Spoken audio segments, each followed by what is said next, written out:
کہ حضرت عمر کے اوپر ایک اعتراض صحابہ بدری بزرگ صحابہ تھے کیا کرتے تھے، عمر آپ اتنے بزرگ اور لائق فائق صحابہ کو اپنے ساتھ بٹھاتے ہیں اور ان سے مشاورت کرتے ہیں، یہ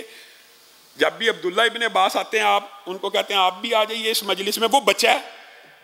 کل کے بچے کو ہمارے 60 سال کی عمر کے بزرگوں کے سامنے آپ بٹھا دیتے ہیں اور آپ اس کو ہماری مجلس میں شریک بھی کرتے ہیں اور اس سے مشاورت بھی کرتے ہیں، وہ کل کا بچہ ہے، ہمارے بھی بچے ہیں، ان کو تو نہیں بلاتے، ان کو تو ڈانٹ ڈپٹ کے مجلس میں داخل ہونے کی اجازت نہیں ہوتی، تو عبداللہ ابن عباس کا اتنا احترام کیوں کیا جاتا؟ حضرت عمر نے کہا میں کسی دن تمہیں بتلا دوں گا کہ یہ کون ہے، اور لوگ کہانیاں بناتے ہیں چچا عباس کی حضرت عمر سے لڑائی تھی، یہ کہانی ہے، یہ کون ہے میں تمہیں کسی دن بتلا دوں گا۔ پھر ایک دن عبداللہ ابن عباس کو کہا آج میری مجلس میں آنا، وہ آئے، حضرت عبداللہ ابن عباس کو پتہ لگ گیا آج کوئی امتحان ہے،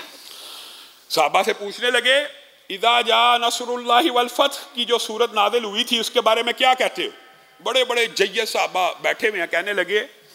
یہ اللہ رب العزت کا ایک پیغام ہے کہ جب بھی انسان کو فتح ملے، جب بھی انسان کامیاب ہو تو اللہ کی تسبیح اور حمد کو بیان کرے، یہ بات درست ہے۔ اس صورت میں یہ مفہوم پوشیدہ تھا کہ جب بھی تم دیکھو، آپ کے اور میرے لیے بھی ہے، جب بھی ہمیں کوئی کامیابی ملے اللہ کی تسبیح بیان کی جائے، اللہ کی طرف سے حمد بیان کی جائے، اپنی غلطیوں کا اعتراف کیا جائے، استغفر اللہ کہا جائے۔ حضرت عمر مسکرانا شروع ہو گیا، کہا مزید کچھ نہیں۔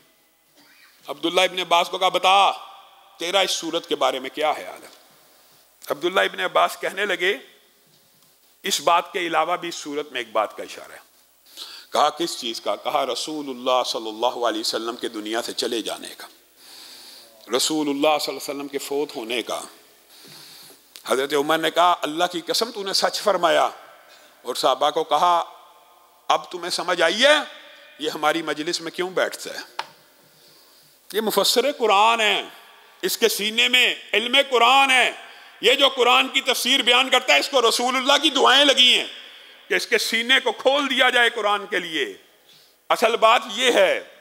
کہ یہاں پہ اللہ رب العزت نے رسول اللہ کی پہلے سے ٹریننگ اور تیاری کروا دی، اے محمد صلی اللہ علیہ وسلم جب فتح ہو جائے، جب اللہ کی مدد آ جائے اور تم دیکھو کہ لوگ اسلام میں داخل ہو رہے ہیں، پس میرے پاس آنے کی تیاری کر لو،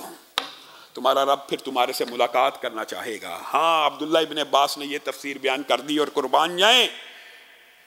امت کے سب سے بڑے عالم حضرت ابو بکر پر، حضرت ابو بکر کا بھی اس صورت کے بارے میں یہی عقیدہ تھا۔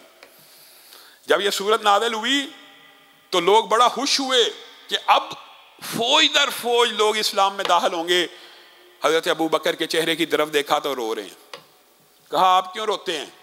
کہا تمہیں کیا پتا اس صورت میں اگر ایک خوشخبری ہے تو اس صورت میں ہمارے لیے غم کی خبر بھی ہے۔ صحابہ کے لیے تو غم کی خبر تھی، رسول اللہ کے لیے اللہ سے ملاقات ایک خوشی کی خبر تھی،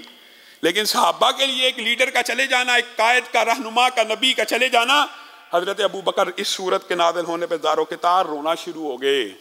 کہ اب رسول اللہ صلی اللہ علیہ وسلم کے جانے کا وقت آ گیا ہے، اللہ تعالیٰ نے رسول اللہ کو اطلاع دے دی ہے کہ اب آپ کا وقت قریب ہے، اب آپ اللہ کی طرف زیادہ رجوع کریں، دنیاوی معاملات کی بجائے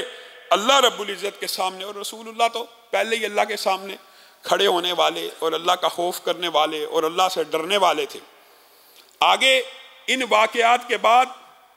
جو سب سے اہم واقعہ انشاءاللہ کوشش کریں گے آئندہ آنے والے خطبات میں ان سارے واقعات کا احاطہ کیا جائے۔